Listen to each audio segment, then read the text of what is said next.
नमस्तु। रविवार को अगर लोटा भरकर शिव को समर्पित करा जाता है तो घर में तेज लक्ष्मी प्राप्त। जैसे रसोई घर में हम प्रवेश कर रहे हैं, हमने कई जगह देखा है जहाँ जिन जिन के यहाँ रसोई घर बने होते हैं उनने अन्नपूर्णा माता का फोटो जहाँ पर बगार लगाती है, चूल्हे में छोकती है गैस के ऊपर, वहीं सामने अन्नपूर्णा जी का फोटो लगा कर रखा है। ईमानदारी से बोलो, अपनी सास का फोटो चूल्हा के ऊपर लगा के बता, अरे बोलो तो सही, अच्छा लगेगा? नहीं ना। अन्नपूर्णा का फोटो कहाँ होना चाहिए? शास्त्र कहता है अन्नपूर्णा मैया का जो चित्र है, अन्नपूर्णा मैया का जो चित्र है, अन्नपूर्णा मैया का जो फोटो है, वो जहां से अपन रसोई घर में प्रवेश करते हैं, प्रवेश करते समय अन्नपूर्णा माँ का चित्र उस सम्मुख में होना चाहिए। प्रवेश करते समय हम अन्नपूर्णा का दर्शन करके अंदर प्रवेश। भगवान शंकर को माँ जगत जननी भोजन करा रही थी, शंकर जी ने वर मांगा था अन्नपूर्णा का, अभी भी सुधर जाओ रे, अभी भी सुधर जाओ, नहीं सुधरो तो सिधर जाओ रे, या तो सुधरो नहीं तो सिद्धरो, थोड़ा सुधरो।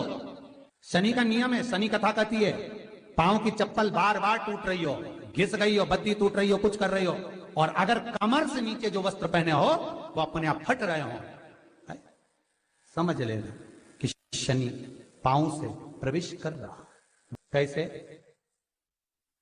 शनि कथा अगर आपने सुनी हो तो उसमें व्याख्यान आता है शनि कथा में, पांव की चप्पल बार बार टूट रही हो, कमर से नीचे जो वस्त्र पहने हो वो फट रहे हो, कहीं पजामा है, धोती है, आदि वस्त्र हैं, कपड़े हैं, वो अपने आप फट, आज के जमाने में तो फटे फटाए पहनते हैं लोग फैशन में, तो उसकी गारंटी नहीं है, उसका हम वर्णन नहीं कर रहा। हम जब पहनते हम समझ जाते हैं इसको शनि तो ऑलरेडी लगा ही हुआ। जब उनका घुटना घुटनी सब फटा हुआ दिखता है तो उसमें लग जाता है कि शनि पहले से लग गया बापड़ा, उनके पहने से तो मालूम पड़े, मतलब अपनी प्रखरता शनि दिखा रहा। किसी मंदिर में गए महाराज और वहां जाने पर चप्पल चली गई तो समझ लेना शनि की कुदृष्टि अब पड़ना बंद होना चालू हो गया। कितना सुंदर कहा है महाराज। रसोई घर में लोग चप्पल पहन कर जाते हैं, जहां भगवान का प्रसाद बन रहा है, जहां अन्नपूर्णा निवास कर रही है, और पूछो तो किचन की चप्पल है तो माथे पे रख लो। तुम अपनी माँ को जरूर देखना है एक बार, वो बूढ़ी माँ कितनी बार किचन में चप्पल पहन कर गई, मुझे जरूर फोन कर बताना। सूर्य नारायण की कथा पढ़ना, शनि महाराज की कथा पढ़ना और गरुड़ पुराण की कथा पढ़ना, जिन जिन कथाओं का हम व्याख्यान करें उसको पढ़ना जरूर हो। क्या लिखा है? घर के अंदर जब चप्पल जाती है, रोग, बीमारी, कष्ट, तकलीफ चालू हो जाती है। तुमने चप्पल क्यों पहनी? ठंड नहीं बैठ जाए, रोग नहीं बैठ जाए। घर के अंदर उतना बढ़ गया, एक कालीन बिछा दो, एक दरी बिछा दो, मोटा आसन बिछा दो जिस पर तुम चल लो। जरूरी है कि कई लोगों को हमने ये भी देखा कि कालीन पर भी चप्पल पहन के चलते, और ब्राह्मणों को भोजन परोस रहा है, गुरुजन को भोजन परोस रहा है, ठाकुर जी की थाली बना रहा है, ठाकुर जी का थाल लगा रहा है, तो भी चप्पल है पांव। तेरा क्या होगा रे कालिया, क्या होगा? रसोई घर में अन्नपूर्णा रहती है, रसोई घर में शिव महापुराण की कथा कहती है जब भगवान शंकर को मां जगत जननी भोजन करा रही थी, शंकर जी ने वर मांगा था अन्नपूर्णा का, ए अन्नपूर्णे तुम मेरे घर के बच्चों का भरण पोषण कर रही है, इस मृत्यु लोक में जितने मनुष्य जन्म लेते हैं ये मेरे पुत्र कहलाते हैं। तो अन्नपूर्णा ने कहा चिंता मत करना भोलेनाथ, जिस जगह पर एक स्त्री, बेटी, कन्या या घर की बहू या बूढ़ी माँ भोजन बनाएगी उस जगह पर मैं अन्नपूर्णा उसके शरीर में प्रवेश करूंगी, और वो रसोई घर नहीं होगा, वो मेरा और तुम्हारा मंदिर कहलाएगा। अब मंदिर में चप्पल पहनकर भोजन का निर्माण करना ये श्रेष्ठता है। एक आसन पटक लो आप रसोई घर के अंदर, जिस आसन पे खड़े होकर आप भोजन बना लो, मोटा सा आसन रख लो, चप्पल की जरूरत ही नहीं। श्रीमद् भागवत कथा कर रही है तुलसी का मात्र, तो शनि अपनी दृष्टि बता देता है। शास्त्र कहता है जब घर के अंदर प्रवेश करने के, जब आप घर में प्रवेश करें तो कोने में चप्पल को उतार दें, बाहर जगह नहीं है तो घर के अंदर प्रवेश कर लेफ्ट में चप्पल को उतार दें, और 7 या 3 कदम के अंदर चप्पल उतर जाना चाहिए घर के अंदर में। और उसके बाद अगर चप्पल अंदर प्रवेश कर रही है तो राहु केतु शनि के साथ प्रवेश करते हैं, जिसके घर में बीमारी कभी पीछा नहीं छोड़ती। शनि कथा, सूर्य की कथा का स्मरण करिए, आपको मालूम है, पहचान हो जाता है। और एक निवेदन तो हमेशा करा है और आज भी करता हूं, पूरे घर की सफाई करवाओ, पूरे घर में तुम पोछा झाड़ू जो चाहे करवाओ, मना नहीं है, पर एक निवेदन है, रसोई घर के अंदर बहू और बेटी ही जाकर भोजन बनाए तो अन्नपूर्णा सदा कृपा करती है महाराज। बहू और बेटी ही।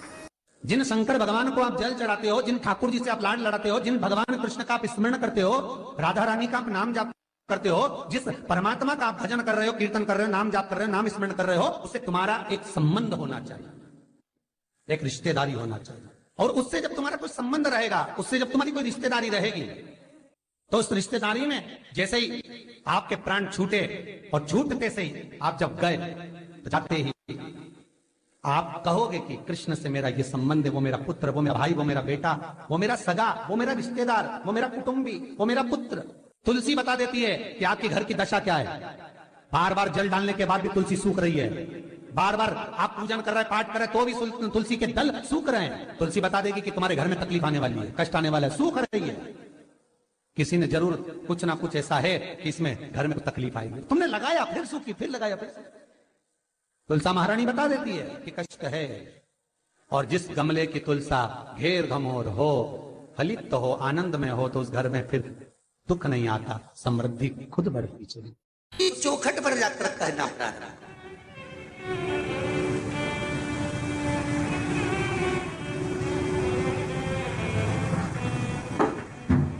बृहस्पति महाराज ने कहा कि शाम का समय जो प्रदोष का समय होता है, उस समय पर इंद्रदेव तुम शंकर जी की आराधना करो। शिव आराधना से शंकर जी जो मार्ग प्रशस्त करेंगे, शिव आराधना से जो शंकर जी कहेंगे वो तुम करना। ठीक है, आराधना करी बाबा भोलेनाथ जी।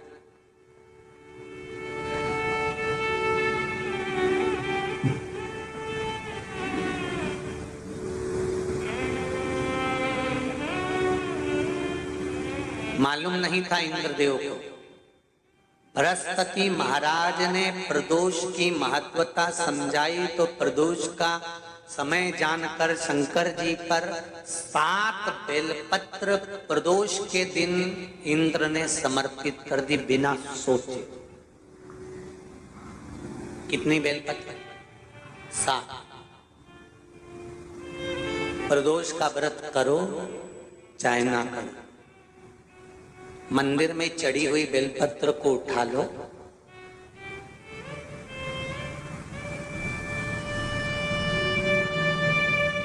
बेलपत्र का ब्रह्म कमल बना लो,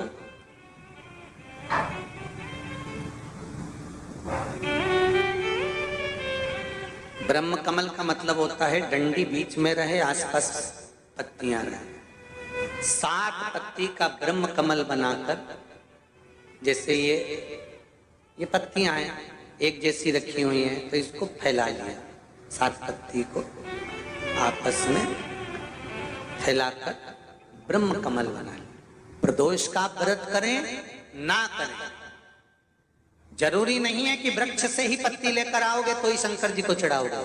शिव जी पे से चढ़ी हुई उठाकर धोकर ब्रह्म कमल बनाकर बाबा से विनय कर कर, हे प्रभु आज मैं इस काम के लिए जा रहा हूं, बाबा मेरा यह कार्य है, बोलकर श्री शिवाय नमस्तुभ्यम बोलकर शिवलिंग पर समर्पित कर दो। दिन भर के प्रदोष व्रत का फल बाबा एक बेलपत्री समर्पित करने पर ही प्रदान कर देता है। शिव प्रदोष व्रत कर रहे हो उससे बढ़कर कोई प्रसन्नता नहीं, पर नहीं कर रहे तो प्रदोष के दिन या 12 महीने शिवरात्रि आती है,